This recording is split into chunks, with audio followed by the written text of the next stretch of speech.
Marriages may be made in heaven, but divorces happen only on earth. Moreover, divorce has usually been a messy business. Despite that, an increasing number of young Indian couples are opting out of unhappy marriages. About 70% of divorces filed in recent years involved couples in the age group of 25 to 35. What is new is the fact that a large number of marital splits are taking place within a comparatively short period of married life. Records show that separation within the first year of marriage has increased by 30% since 2000. Mutual consent is the new mantra. The recent cabinet approval for the Marriage Laws Amendment Bill 2010 may change it all. The women may finally be given their due, especially their right to sharing the husband's property. The waiver of the cooling-off period in cases of divorce by mutual consent will pave the way for divorces dished out at a fast rate. What is in store for women? Can men appeal or not? Will this amendment bring about a change? These are questions we are trying to find answers to today. Welcome to Gender Discourse. I'm Lottie Alaric. To carry this discussion forward, I have in the studio an eminent panel of guests. It is my privilege to welcome Dr. Ranjana Kumari, who's the director with the Center for Social Research. Sitting to her right is Mr. Mahmood Pracha, who's a senior advocate. And sitting to my left is Dr. Kamal Khurana, the marriage psychologist. So I take this opportunity of welcoming all three of you to the show. Thank you. Well, only time will tell whether these amendments will actually make any difference or not. But before that, let me begin with you, Kamal, here. Now, we have seen that divorce in India is steadily rising. So what do you really make of the situation in today's time, since you're a marriage counselor? And so what is the pulse of the people today? See, the pulse of people, if you ask me, is that they do not know why they are alive. It's a very deeper question, but they don't know the purpose of life. And when I say purpose of life, they are actually very much messed up by the rut, the compulsion to strive and to make their careers, and they are frustrated because of all this. So they don't know that ultimately it's their home that they need to come back to and they need to resort to. Right. And that's what's going to give them happiness and peace of mind. So when we talk about divorce and marriages, ultimately they do not know, or majority don't know why they are married. If you ask them, why are you getting married? So they'll have no answer. They'll have some very tangential answers like having kids or creating a family, or because it's the age, or because I'm lonely. Okay. I'm lonely now because I'm 25 and I'm lonely, so I'm getting married.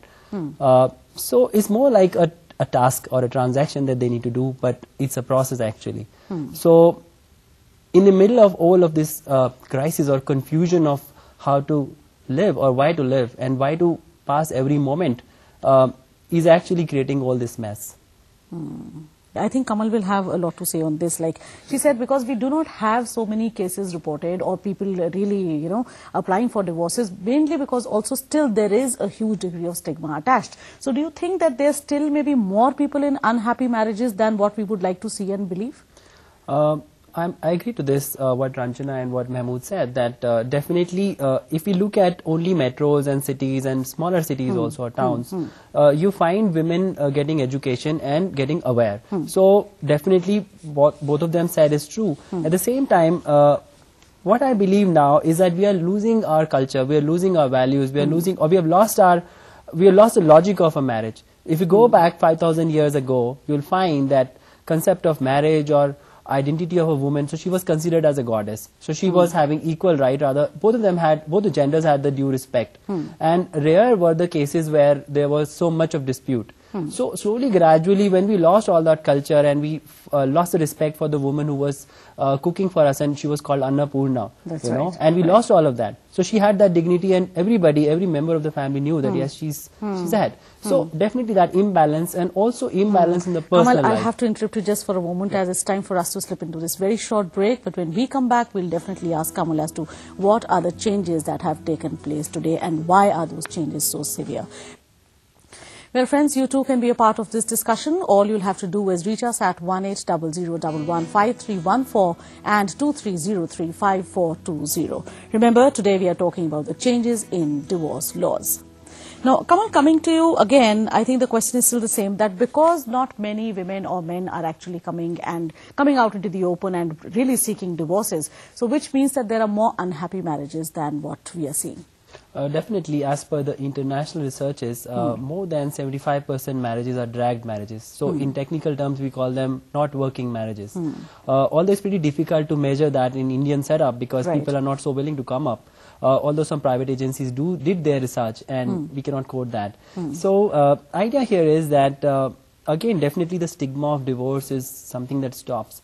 But more than that, I would like to recommend here that the concept of marriage, concept of love, this needs to be promoted more than we talking about consequences of separation. It's very easy to break. It is very easy to, just go and think that yes, I should file because it's unhappy marriage. Or we use words like irretrievable. So I don't understand when one person is willing to create a relationship.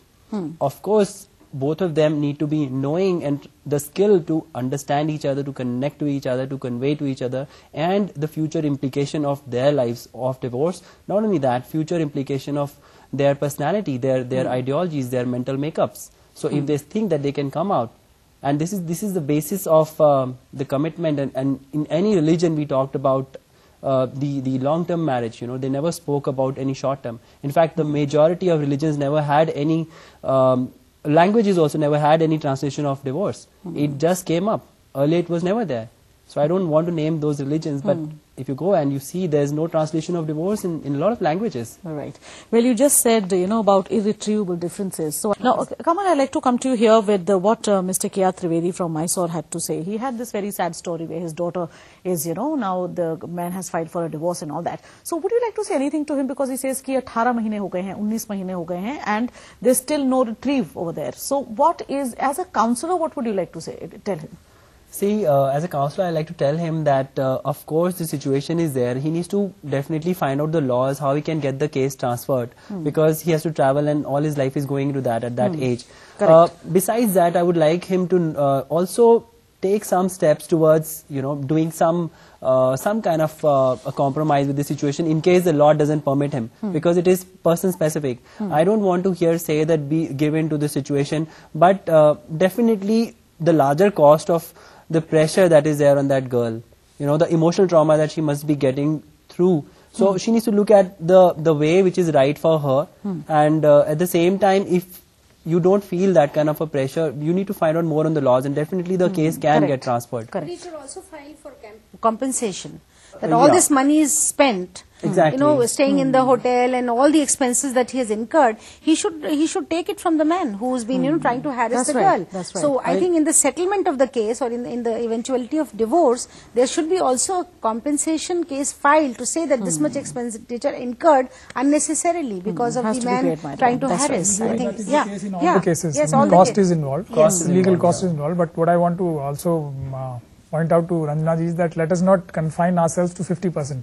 Maybe there are cases when women should get, because of the children and all which she is going to take care of, up to 90% or maybe 99%. How nice is that? That has to be a minimum subjective. 50%. That's yeah, what I'm saying. Give 50%, I think the women will be happy. Let us not restrict it. Right. Okay. That has to be said. I want to add into the Very quickly, 50%. since we have a viewer waiting. Yes, come. See, it's a very valid point that I want to add here, because I actually meet and interact with these people who are seeking. So it's not only the people who want to sort out, but also people who are going through this separation and this legal processes. So they go through a lot of trauma, and I would like to add a very important point, which is that definitely the law is there, and it was also there earlier, the share in the property and the providing of the income and all. But mostly cases that I see, and which is a great reflection of what is happening in the society, is that they do a lot of window dressing of their accounts. So even if it is property, even if it is ancestral property, so try to understand that the divorce is happening more in the age of 25 to 35, and these are the set who are coming to us also.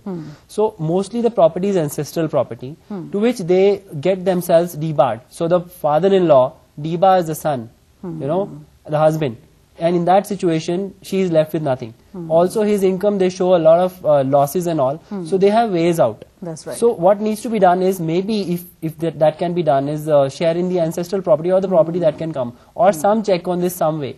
Even if the laws pass, hardcore reality is that there are ways out to it. There are ways out. As they say, laws are made later, but how to break them is something that is made even faster. At least So, 50% she leave deserves. it vague is not a good where idea. a man cannot really make a plea where if the woman files this case. Do you think now there's again going to be bad blood between men and women because of this clause over there? Definitely, when you say that, okay, fine, you cannot make a plea or you cannot do anything about it. You don't know how much law is also being misused. So you go and you see 90% of crime against women cell. You go there and you see 90% cases the law is misused. Now I'm using these figures here openly. Maybe the figures are less or more, but the kind of cases who come to us, you come and that's see. not true. That's not true. I need your views on this. I think but we people have who a come lawyer to us, sitting here and I'm doing all these cases, lot I of know, these cases. I know, but you the can't other way really, around. you know, It's it's the just other the way other way around. It's the You know, other way 90% cases are really factual. They are really correct. In fact, 2 or 3%, 4% maybe women are being misguided, misled,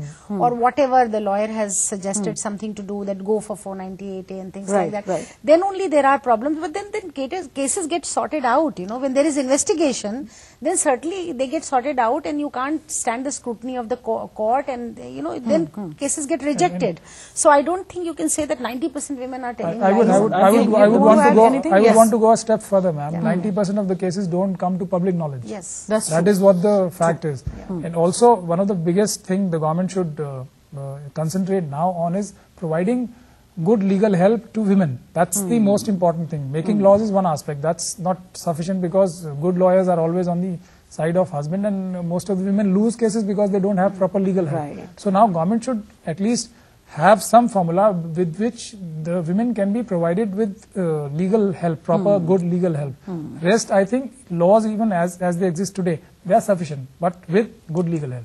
That's right. So when people come to you, you know, for counseling, so is that also a part of your process where you guide them to the right lawyers and where they get to fight their cases, as you just talking about? Definitely, and mostly the women are, actually you're right, they are not aware of the laws, and because they feel inferior, they feel weak inside. So what we do is that we don't make them aggressive, but we help them understand that yes, this is something right that you have to do for yourself, for the society ahead. So this is what you're teaching to your daughters and your kids, that you cannot just play with emotions, you cannot just play with law. So you need to be aware, and you're doing this step for your own self. So we make them assertive to go to understand, and we definitely give them some inputs for better lawyers who are not biased and who are more for the righteousness. So we help them. And how do you really deal with those cases, even if they are just 2% or 3%, where the women are actually misusing the whole law and actually, you know, just kind of ganging up against the husband? See, definitely I wrongly use the word 90%, because people who come to us saying that yes, this law has been misused, just try to understand, they'll be single coming, you know, the other party won't be coming to us. So when they come to us, we help them understand, go back into what has actually made them come into such a miserable situation. What have they done? What is the pain area of that woman who's actually come down to this level to misuse the law? So we make them more capable in problem solving techniques, in communication and all that. They go back and connect to the family and actually stop all this pain to the other and pain to their own selves. That's right, yes. Finally, what do you want to add? I would like to add to this is, the only thing is that every law can be misused, and this is history of legal system. True. But if we have to correct a wrong which is ingrained in the society for not hundreds of years but thousands of years, you have to have strong laws to upturn the scale or to tilt the scale in the other direction. So in a lighter vein, I can say that men have done this and enjoyed this privilege for thousands of years. At least they should get the some heat at least for some hundreds of years. So that should not be a problem. We should have many more men like you. Actually, I think a lawyer in the court standing by women like you, I'm certainly going to right. So on that positive note, I think I'll have to say thank you to all three of you for coming today and for talking about this issue. Thank you. Well, friends, only time will tell whether this amendment in the Marriage Laws Bill 2010 stands to change the situation of women or not after divorce. Will the women actually exercise their rights to a share in the husband's property after divorce, or cultural taboos will play spoil sport? Are the men going to take it lying down? The battle of the spouses may have just begun. We'll track this story as it unfolds further. Till then, thank you very much for watching. Catch me next week with another engrossing discussion on another gender issue. Till then, this is Lottie Alaric saying goodbye and take very good care of yourselves.